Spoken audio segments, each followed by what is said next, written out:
Hi guys, welcome back to mister ice அவர். இன்னைக்கு நம்ம இந்த சீரிஸோடைய பார்ட் 9 தான் பார்க்க போகிறோம். லாஸ்ட் எபிசோட நம்ம ஹீரோனுக்கு உடம்பு சரியில்லாமல் மயங்கி இருந்திருப்பா இல்லையா? ஸோ நம்ம ஹீரோ தான் கேரிங்காக ஹீரோனை தூக்கிட்டு போயிருப்பான். அதுக்கப்புறம் என்ன இருக்குன்னா, நான் இந்த இளவரசன் பதவியே நான் வேணான்னு சொல்லிடுவேன் 3 வருஷத்துக்கு அப்புறம்ன்ற மாதிரி சொல்லியிருந்திருப்பான் இல்லையா? ஸோ அதை கேட்டு நம்ம ஹீரோயினை சாக்காகி ஏன் இப்படி சொல்கிறீங்கன்ற மாதிரி கேட்குறா. உடனே ஆமாம், எனக்கு இந்த மாதிரியான வாழ்க்கைலாம் பிடிக்கல, எனக்கு பிடிச்ச மாதிரி ரொம்பவே ஜாலியாக அந்த அப்ராட் போய் படிச்சுட்டு எந்த ஒரு ரூல்ஸும் இல்லாமல் லைஃப்பில் சந்தோஷமாக வாழணும். ஆனால் இதை பற்றி நான் என்னுடைய பேரண்ட்ஸ் கிட்ட இப்போ சொன்னேன்னு வச்சுக்கோயேன், உனக்கு இப்போ தான் டீனேஜ், அதனால நீ தப்பான டிசிஷன் தான் எடுப்ப அப்படின்னு சொல்லி என்னை ஏமாத்திடுவாங்க.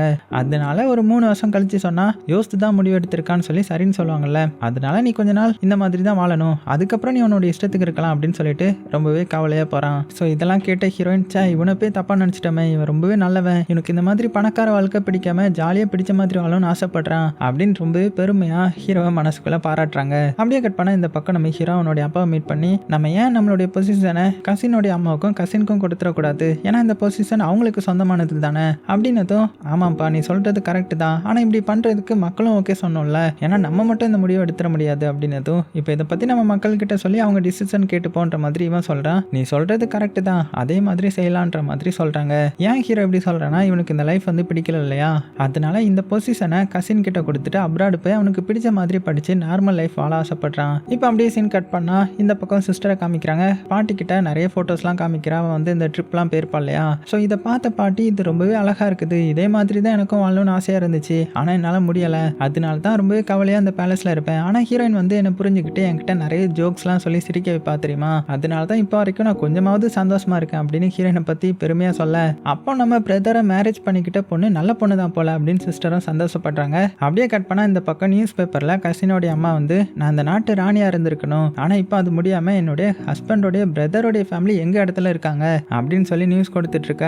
அதை ஹீரோடைய அம்மாவும் பார்த்துட்டு கோவமா, இவளுக்கு எவ்வளோ தைரியம் இருந்தால் அப்படி ரிப்போர்ட் பண்ணியிருப்பா, இவ தானே அவளுடைய ஹஸ்பண்ட் இறந்ததுக்கு அப்புறம் யூகே போனா, நாங்களா போசணும், இப்போ நம்மளை ஏமாத்தி போட்டாங்க அப்படி இப்படின்னு சொல்லிட்டு இருக்கிறா. ஸோ இதை பத்தி அவங்க அம்மா கிட்டே நம்ம ஸ்ட்ரெயிட்டாக கேட்ட வேண்டியது தான் அப்படின்னு முடிவு பண்ணி சர்வன் கிட்ட அவங்கள பேலஸ் வர சொல்றாங்க. அதே மாதிரி கசினோடைய அம்மா பேலஸ்க்கு ஹீரோயினோடைய அம்மா மீட் பண்ண உடனே ஹீரோடைய அம்மா கோவமா, நீங்க எப்படி இந்த மாதிரி ரிப்போர்ட்டர் கிட்ட சொல்லுவீங்க, நீங்க தானே யூகே போனீங்க, அதனால தானே எங்க ஃபேமிலி அந்த பொசிஷன் எடுத்து இந்த நாட்டை நல்லா பார்த்துக்கிட்டோம், ஆனா இப்போ உங்களுடைய மகனை இந்த நாட்டு ராஜாவை மாற்றணும்னா என்ன பண்ண முடியும் அப்படின்னு கேட்க, உடனே கசினோடைய அம்மா சிரிச்சுக்கிட்டே, அது எங்களுடைய இது தானே, அது எங்களுக்கு உங்களுக்கு என்ன ப்ராப்ளம் அப்படின்னு கோவமா சொல்லிட்டு போயிட்டாங்க. ஸோ இதெல்லாம் கேட்ட ஹீரோடைய அம்மாவும், அப்படின்னா இவன் இந்த இடத்துக்கு வந்ததுக்கு காரணம் இந்த பதவியை அவளுடைய பையனுக்கு வாங்க தான் வந்திருக்கா அப்படின்னு புரிஞ்சுக்கிறாங்க.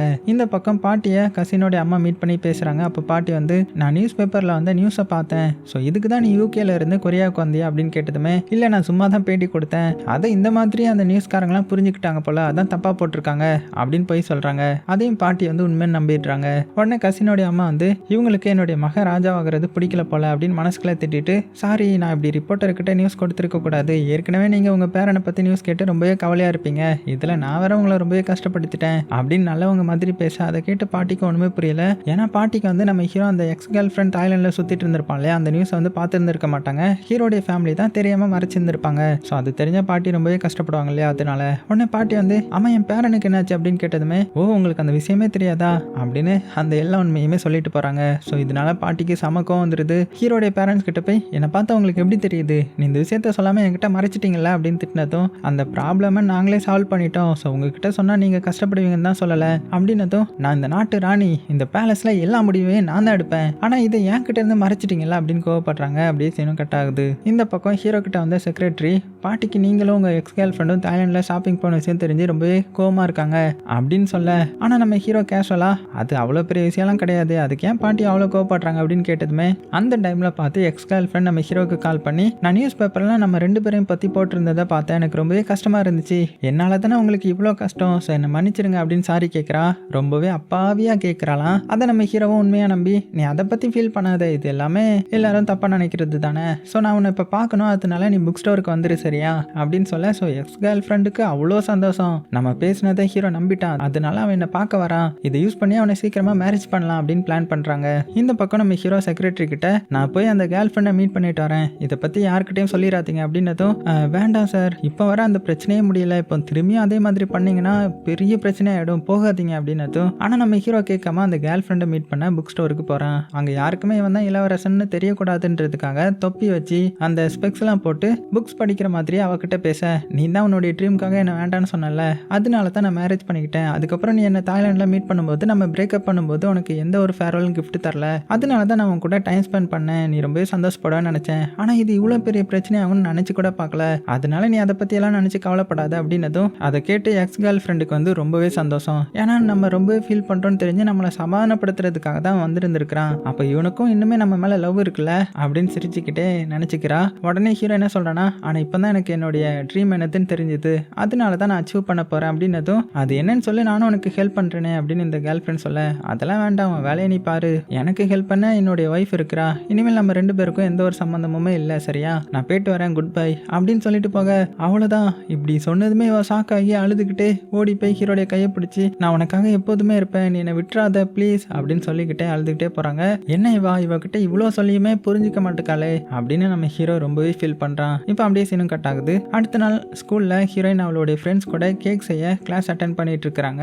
அவங்க கூட கசினும் இருக்கிறான். அப்போ ஹீரோயின் சூப்பராக கேக் பண்ணிட்டு இதை போய் நான் என்னுடைய ஹஸ்பண்ட் கிட்ட கொடுக்க போகிறேன் அப்படின்னு சொல்லிட்டு சந்தோஷமா போக, ஸோ ஃப்ரெண்ட்ஸ் எல்லாம் அதை கேட்டதுமே சிரிக்கிறாங்க. ஆனால் கசினுக்கு மட்டும் ரொம்பவே கஷ்டமா இருக்குது. எனக்கு கிடைக்க வேண்டியது எல்லாமே என்னுடைய பிரதருக்கு கிடைக்குது அப்படின்னு ஃபீல் பண்ணிட்டு இருக்க, இங்கே நம்ம ஹீரோயின் பார்த்தீங்கன்னா கேக்கை டேரெக்டாக ஹீரோ கிட்ட ஸ்ட்ரெயிட்டாக கொடுக்க போய் பயந்து அவனுடைய கபோர்டை ஓப்பன் பண்ணி வைக்கலான்னு பார்க்குறா. ஆனால் அதில் ஆல்ரெடி ஒரு கேக் இருக்குது. ஸோ யார் இதை வச்சுட்டு போயிருப்பா அப்படின்னு யோசிக்க, ஸோ இந்த கேக்கை வந்து கேர்ள் ஃப்ரெண்ட் தான் வச்சுட்டு போயிருப்பாங்க. ஆனால் இது தெரியாமல் ஹீரோயின் யோசிச்சுட்டு இருக்கிறா. ஏன்னா ஹீரோயின் தான் கொஞ்சம் மக்காச்சு. அப்போ பார்த்து ஹீரோயின் கிட்ட வந்து எதுக்கு என்னுடைய கபோர்டு கிட்ட நிற்கிற அப்படின்னு கேட்டதுமே சிரிச்சுக்கிட்டே, நான் உங்களுக்காக இந்த கேக்கை ஆசையாக பண்ணேன், இதை டேஸ்ட் பண்ணி பாருங்க அப்படின்னு கொடுத்ததும் எனக்கு வேண்டாம் அப்படின்னு அவன் கையில் உள்ள கேக்கை ஹீரோயினுடைய பேசல ராவிட. ஹீரோயினுக்கு வந்து கோவம் வந்துருது. ஏன் அப்படி பண்ணீங்க? நான் உங்களுக்கு ஆசையாக பண்ணிட்டு வந்தேன், வேண்டானா இப்படி தான் ஃபேஸில் போட்டு விட்டுருவீங்களா அப்படின்னு கோவமா அந்த கேக்கை ஹீரோடைய ஃபேஸில் ராவிட்டு போக, அந்த டைமில் பார்த்து ஹீரோடைய ஃப்ரெண்ட்ஸ் வந்துடுறாங்க. உடனே தள்ளி போகிறான். அப்போ டக்குன்னு நம்ம ஹீரோயின் என்ன பண்ணுறாங்கன்னா, ஹீரோ மேலே தடவுறேன்னு அந்த ஃப்ரெண்டு ஃபேஸ்லையா தெரியாமல் தடவிடுறாங்க. ஐயையோ, இப்போ வர என்னுடைய ஃப்ரெண்டு கோவமாக கத்துவானே அப்படின்னு பயந்து போய் மன்னிச்சிருங்க அப்படின்னு கேட்டதும், உனக்கு கேட்க வேண்டாமா அப்படின்னு எனக்கு தந்துரு, நான் சாப்பிடையாவது செய்வேன்ல, அதுக்கு நீ இப்படி பண்ணுவியா அப்படின்னு கேட்டதுமே அதை கேட்டு ஹீரோ சிரிச்சுக்கிட்டே போக, அதை பார்த்துட்டு ஹீரோயின் அட பாவி பண்ணுறதெல்லாம் பண்ணிட்டு சிரிச்சுட்டே போகிறானே அப்படின்னு பயந்து போய் நிற்கிறாங்க. அப்படியே சீனும் கட் ஆகுது. இப்படி இருக்கா அன்னைக்கு நைட் ஆகுது. பாட்டி வந்து ஹீரோடைய பேரண்ட்ஸை மீட் பண்ணி நம்ம திரும்பவும் கசினா இளவரசனா ஆக்கிடலாமே அப்படின்னு தான் அதை கேட்ட அம்மா, அப்படி பண்ணால் அடுத்தது ராஜாவா கசின் தானே இருப்பான் அப்படின்னு கேட்டதுமே, அப்படியெல்லாம் நடக்காது, கசின் 14 வருஷம் கழிச்சு வந்ததுனால அவனும் இந்த நாட்டு இளவரசன் தான் அப்படின்னு செரிமனி பண்றோம், அவ்வளவுதான், அதனால நீ பயப்படாம இரு அப்படின்னதும் அதை கேட்ட அப்பா சரின்னு சொல்லி அதுக்கான எல்லா ஏற்பாடும் பண்றாங்க. அடுத்த நாள் கசின் இந்த நாட்டு இளவரசன் தான் அப்படின்னு செரிமனிலாம் பண்ண அதர் ரிப்போர்ட்டர்ஸ் வந்து போட்டோ எடுக்கிறாங்க. ஸோ இதெல்லாம் பார்த்தா கசினோடைய அம்மாவுக்கு வந்து ரொம்பவே சந்தோஷம். நம்மளுடைய ஃபர்ஸ்ட் ஸ்டெப் ஜெயிச்சிடுச்சுன்னு நினைக்கிறாங்க. அதுலயும் நான் நினைச்ச மாதிரி இப்போ எல்லா மரியாதையோடையும் இந்த பேலஸ்குள்ள நான் போக போறோம், இதே மாதிரி சீக்கிரமா என்னுடைய பையன் தான் இந்த நாட்டு ராஜா மாறணும் அப்படின்னு நினைச்சுக்கிறாங்க. அடுத்த நாள் ஹீரோடைய அப்பா, ஹீரோ, அதுக்கப்புறம் ஹீரோயின் அப்படின்னு எல்லாருமே பிரஸ் கான்ஃபரன்ஸ் போறாங்க. அங்க ஹீரோடைய அப்பா மீடியா கிட்ட பேச போறாங்க. அப்ப அவங்களுக்கு மயக்கம் வந்த மாதிரி டக்குன்னு மயங்கி விழுந்துட்டாங்க. அதனால அந்த கான்ஃபரன்ஸ் அட்டன் பண்ணாம பேலஸ்க்கு வந்துட, உன்னை பாட்டி பயந்து போய் அப்பா கிட்ட நீ இனிமேல் ரெஸ்ட் எடு, இனி உன்னுடைய வேலையை உன்னுடைய பையன் பண்ணும் அப்படின்னு சொல்ல, உடனே இந்த அப்பா வந்து ஹீரோ பாக்குறாங்க. இங்க நம்ம ஹீரோவும் மனசுக்குள்ள நானே எல்லாத்தையும் விட்டுட்டு எனக்கு பிடிச்ச மாதிரி வாழணும்னு பார்த்தா ஆனா அதை பண்ண விட மாட்டீங்களே அப்படின்னு அப்பாவை பார்த்து சரின்னு சொல்றான். அடுத்தது இந்த பக்கம் கசினோடைய அம்மா கிட்ட வந்து ஹீரோடைய அப்பாவுக்கு உடம்பு சரியில்லாம பிரஸ் கான்ஃபரன்ஸ்ல மயங்கிட்டாங்கன்ற மாதிரி சர்வன் சொல்ல, நான் ஆசைப்பட்ட மாதிரி எல்லாமே நடந்துட்டு இருக்குது, இதுதான் நடக்கும்னு எதிர்பார்த்தேன், அதே மாதிரி நடந்துட்டேன் அப்படின்னு சிரிக்கிறாங்க. ஏன்னா ஹீரோடைய அப்பா உடம்பு சரியில்லாம இருந்தா மக்கள் அடுத்த ராஜாவா ஹீரோ வைக்க சொல்லுவாங்க. அப்போ கசினை இந்த நாட்டு ராஜாவா மாத்திலான்ற மாதிரி முடிவு பண்றாங்க போல. அதனால கசினோடைய அம்மா பேலஸ்க்கு கல்ச்சரல் படி குயின் மாதிரி ட்ரெஸ் எல்லாம் போட்டுட்டு கசினையும் கூட்டிட்டு பெர்மனண்டா பேலஸ்க்கு போறாங்க. ஸோ இனிமேல் இவங்களும் பேலஸ்ல தான் இருப்பாங்க போல. இப்போ இங்க இருக்கிறவங்க எல்லாருமே இவங்களுக்கு மரியாதை கொடுத்தாகணும். ஏன்னா இவங்க ஆல்ரெடி இந்த நாட்டு ராணி, இப்போ கசினோ இந்த நாட்டு இளவரசனா மாறிட்டான்ல. அப்போ ஹீரோயின் அவங்கள மீட் பண்றாங்க. உடனே ஹீரோ சிரிச்சுக்கிட்டே, நீங்க ஆசைப்பட்ட மாதிரி இந்த பேலஸ்க்கு வந்துட்டீங்க அப்படின்னு சொல்ல, ஆமா இது எங்க பொசிஷன் தானே, அதான் எங்களுக்கு கிடைச்சிருச்சு, இனிமேல் பேலஸும் எங்களுக்கு தான் அப்படின்னு சொல்ல, அதை கேட்ட ஹீரோ வந்து கங்க்ராட்ஸ் எல்லாம் சொல்றான். உடனே அம்மாவும் சிரிச்சுக்கிட்டே நக்கலாம், உன்னுடைய அப்பாவுக்கு உடம்பு சரியில்லைன்னு கேள்விப்பட்டேன், நீ தான் எல்லாத்தையுமே பார்த்துட்டு இருக்கிற போல, ஸோ ரொம்பவே கேர்ஃபுல்லா இரு சரியா, காட்ஸ் கூட இரு, ஏன்னா எனிமீஸ் ஒன்று எப்போ வேணாலுமே அட்டாக் பண்ண வருவாங்க அப்படின்னு சொன்னதுமே நம்ம ஹீரோ சிரிச்சுக்கிட்டே, அவனும் நக்கலா, அதான் என்னுடைய எனிமீஸ் என்னுடைய பக்கத்திலே இருக்கிறாங்களே, நான் நல்லா இருக்கக்கூடாதுன்னு நினைக்கிறவங்க தான் என்னை சுற்றி சுற்றி வராங்களே அப்படின்னு பார்த்துக்கிட்டே சொல்கிற. அதை கேட்ட ஹீரோயின், இவன் யாரை சொல்கிறான், என்னையா அவன் சொல்கிறான் அப்படின்னு டவுட்டில் பார்க்குறாங்க. ஆனால் ஹீரோ சொன்னது கசினோடைய அம்மாவை தானே. ஏன்னா ஹீரோவுக்கு தெரியும் இவங்களுக்கு இந்த நாட்டு ராஜாவா அவனுடைய பையனை தான் கொண்டு வரணும்னு ஆசைப்படுறாங்கன்றது. ஸோ இதெல்லாம் கேட்டு அவங்க 2 பேரும் சிரிக்கிறாங்க. ஏன்னா இவன் நம்மளை தான் சொல்கிறான்றது அவங்களுக்கு தெரிஞ்சிருக்குது. அடுத்தது நம்ம ஹீரோயினா கையை பிடிச்சி கூட்டிகிட்டு போகிறான். ஆனால் இங்கே என்ன நடந்துச்சுன்னு ஒன்றுமே புரியாமல் நம்ம ஹீரோயின் போகிறாங்க. ஏன்னா நம்ம ஹீரோயின் தான் அப்பாவி பொண்ணாச்சு. ஸோ இப்படி நம்ம ஹீரோ அவளுடைய கையை பிடிச்சிட்டு போறதை பார்த்ததுமே இந்த கசினுக்கு ரொம்பவே பொசசிவ் ஆகுது. அப்படியே அந்த சீனும் கட் ஆகுது. அடுத்த நாள் பாட்டி கிட்ட செக்ரட்டரியை வந்து ஒரு மியூசியம் ஓபன் பண்ண உங்களை சீஃப் கெஸ்டா இன்வைட் பண்ணிருக்காங்க அப்படின்னு இன்விடேஷன்லாம் கொடுக்க அதை படிச்சுட்டு பாட்டி வந்து ஹீரோயின் கிட்ட எனக்கு தனியா போக பிடிக்கலப்பா, அதனால நீங்க 2 பேரும் என் கூட வரணும் அப்படின்னு கூப்பிட. ஸோ அதை கேட்ட ஹீரோயினுக்கும் பயங்கர சந்தோஷம். நல்ல வேலை நம்ம ட்ரிப் போக போறேன்னு செம ஜாலியா இருக்கிறான். ஆனால் நம்ம ஹீரோ செக்ரட்டரி கிட்ட எனக்கு ஃபுல் ஷெடியூல் இருக்குல்ல அப்படின்னு கேட்குறான். ஏன்னா அவனுக்கு போக விருப்பமே இல்லை போல. அதை புரிஞ்சுக்கிட்ட செக்ரட்டரியும் ஆமான்னு சொல்ல, ஆனால் ஹீரோக்கு எந்த ஒரு ஷெடியூலும் இல்லை போல. ஸோ ஹீரோயினும் இவன் என்ன எப்படி சொல்றான், ஸோ இவனால நானும் போக முடியாது போல அப்படின்னு ஃபீல் பண்றான். ஆனால் பாட்டி கிட்ட என்னால தான் வர முடியாது, ஆனால் நீங்க என்னுடைய ஒய்ஃபை கூட்டிட்டு போங்கன்னு சொல்ல, ஸோ பாட்டியும் பார்த்தீங்கன்னா சரின்னு சொல்லிடுறாங்க. நல்ல வேலை இப்போது என் மேலே இறக்கம் பட்டானே, அதுவே போதுண்டான்ற மாதிரி நம்ம ஹீரோயினும் நினச்சிக்கிட்டு ரூமுக்கு போய் செக்ரட்டரிக்கு கால் பண்ணி நான் பாட்டி கூட ட்ரிப் போகிறதுனால எனக்கு ஃபோட்டோ எடுக்க கேமரா வேணும்னு சொல்கிறாங்க. உடனே செக்ரட்டரியும் இளவரசன் ரூமில் கேமரா இருக்குன்னு சொல்ல, அதை கேட்ட ஹீரோயின் ஓ அப்படியா அப்படின்னா நான் போய் எடுத்துக்கிறேன்னு போகிறாங்க. அப்போ ஹீரோடைய சீக்ரெட் ரூமில் கேமரா இருக்குமோன்னு அங்கே போய் தேடுறா. அங்கே எல்லா ட்ராயரும் ஓப்பன் பண்ணி பார்த்துட்டு இருக்க, அப்போ ஒரு ட்ராயரில் ஒரு பாக்ஸ் இருக்குது. அதை பார்த்துட்டு இது என்னது அப்படின்னு ஓப்பன் பண்ணுறா. அதில் எக்ஸ் கேர்ள் ஃப்ரெண்டோடைய ஃபோட்டோ, அவள் வந்து ஹீரோவுக்கு கொடுத்த கிஃப்ட்டு, லவ் லெட்டர் அப்படின்னு எல்லாமே இருக்கும். ஸோ அதை பார்த்ததுமே அவளுக்கு ரொம்பவே கஷ்டமாயிடுது. அழுதுகிட்டு என்னை கல்யாணம் பண்ணதுக்கு அப்புறமுமே இனிமே அவ கொடுத்த எல்லாத்தையுமே வச்சிருக்கிறாரு அப்படின்னா இன்னுமே இவர் அந்த கேர்ள் ஃப்ரெண்டை லவ் பண்றாரோ அப்படின்னு காவலியா ஃபீல் பண்ணிக்கிட்டு ஹீரோ ரூமை விட்டு வெளியில போறா. அந்த டைம்ல பார்த்து நம்ம ஹீரோ வந்து நீ செக்ரட்டரி கிட்ட கேமரா கேட்டியாமே எடுத்துட்டியா அப்படின்னு கேட்டதுமே இவெல்லாம் அழுதுகிட்டே எதுவுமே சொல்லாம போயிடுறா. நீ ஏன் அழுற அப்படின்னு கேட்டதுமே இவ கோவத்துல நீ இனிமே உன்னுடைய கேர்ள் ஃப்ரெண்டை தானே லவ் பண்ற, அப்ப எதுக்கு என்ன மேரேஜ் பண்ண அப்படின்னு கேட்டுட்டு அழுதுட்டே போயிட்டாங்க. ஸோ ஹீரோ ஒண்ணுமே புரியாம ரூம்ல போய் பாக்குறா. அங்க டேபிள் மேல பாக்ஸை பார்த்துட்டு அச்சோ இவ எல்லாத்தையுமே பார்த்துட்டா போல, அதான் இவன் அழுதுட்டே போறா அப்படின்னு புரிஞ்சுக்கிறான். இந்த பக்கம் நம்ம ஹீரோயின் அழுதுட்டு போறத ஹீரோடைய அம்மா கசினும் பாக்குறாங்க. உடனே அம்மா ஹீரோ கிட்ட உனக்கும் ஹீரோயினுக்கும் அரேஞ்ச் மேரேஜ் தான் பண்ணி வச்சோம், ஆனா 2 பேரும் சந்தோஷமா இருக்கிற மாதிரி தெரியலையே, நீ இப்படி இருந்தா உன்னுடைய ஒய்ஃப்க்கு உன்னை பிடிக்காம போயிருது, அதனால நீ அவ கூட டைம் ஸ்பெண்ட் பண்ணி அவளை நல்லா பார்த்துக்கோன்ற மாதிரி அட்வைஸ் பண்றாங்க. அதை கேட்ட ஹீரோ அம்மா சொல்றது கரெக்ட் தான்றதை புரிஞ்சுக்கிறான். இப்போ அப்படியே சீனும் கட் ஆகுது. இந்த பக்கம் நம்ம ஹீரோயின் பாட்டி சர்வெண்ட் அப்படின்னு எல்லாருமே அந்த டெடி பியர் மியூசியத்துக்கு போறாங்க. இந்த மியூசியத்தை பாட்டி தான் சின்ன குழந்தைங்களுக்காக ஓப்பன் பண்ண சொல்லி பணம்லாம் கொடுத்துருப்பாங்க. அதனால தான் இந்த பாட்டியவே இந்த மியூசியமை ஓப்பன் பண்ண இன்வைட் பண்ணியிருப்பாங்க. உடனே ஹீரோயின் பாட்டி அதுக்கப்புறம் சர்வெண்ட் எல்லாருமே மியூசியத்தை சுற்றி பார்த்து என்ஜாய் பண்ணிட்டு இருக்க ஹீரோயினுக்கு அந்த மியூசியம் வந்து ரொம்பவே பிடிச்சி போகுது. ஸோ ரொம்பவே சந்தோஷமா எல்லா டெடி பியர் கூடயும் ஃபோட்டோ எடுத்துட்டு இருக்கிறா. கொஞ்ச நேரத்தில் பாட்டி வந்து ரொம்பவே டயர்ட் ஆகி ரெஸ்ட் எடுக்க போறாங்க. உடனே ஹீரோயின் ரூமுக்கு போலான்னு போக அப்போ அங்கே ஹீரோ வந்து புக் படிச்சுட்டு இருக்கிறத பார்த்து இவளுக்கு பயங்கர ஷாக் ஆயிடுது. ஏன்னா ஹீரோ யாருக்கிட்டையும் சொல்லாம ஹீரோயினுக்கு சர்ப்ரைஸ் பண்ண தான் இங்கே வந்திருப்பான் போல. ஆனால் ஹீரோயின் ஹீரோவை பார்த்துட்டு கோவமா சர்ப்ரைஸ் ஆகாம எதுக்கு வந்தீங்க, உங்களுக்கு தான் ஷெடியூல் இருக்குல்ல வரமாட்டேன்னு சொன்னீங்கல்ல அப்படின்னு கேட்டதுமே, ஏன்னா hero X girl friend photo ரூமில் பார்த்துருப்பா இல்லையா, ஸோ அந்த கோவம் இன்னுமே போகல. அதை புரிஞ்சுக்கிட்ட ஹீரோ நான் உன் கூட டைம் ஸ்பெண்ட் பண்ணலான்னு தான் என்னுடைய ஷெடியூல் எல்லாத்தையுமே கேன்சல் பண்ணிட்டு வந்தேன் அப்படின்னதும், ஆனால் நம்ம ஹீரோயின் இன்னுமே கோவமா உனக்கு தான் எங்க கூட டைம் ஸ்பெண்ட் பண்ண டைம் இல்லைல்ல, எனக்கு ரொம்பவே டயர்டாக இருக்குது, ஸோ நான் என்னுடைய ரூமில் போய் ரெஸ்ட் எடுக்க போகிறேன் அப்படின்னு சொல்லிட்டு போக இவளுக்காக நான் வந்தேன். ஆனால் இவளுக்கு எவ்வளோ திமிர் பார்த்தீங்களா, டயர்டில் இருக்கேன்னு போய் சொல்லிட்டு வர போறா, இவளை எப்படி அவன் கூட வர வைக்கிறது அப்படின்னு பாட்டியை பார்க்க போறா. உடனே பாட்டி ஹீரோயின் வர சொல்றாங்க. ஸோ சர்வெண்ட் வந்து ஹீரோயின் கிட்ட பாட்டி அவங்களை கூப்பிடுறாங்கன்னு சொல்ல, ஸோ ஹீரோயினும் பாட்டியை பார்க்க சந்தோஷமா போக,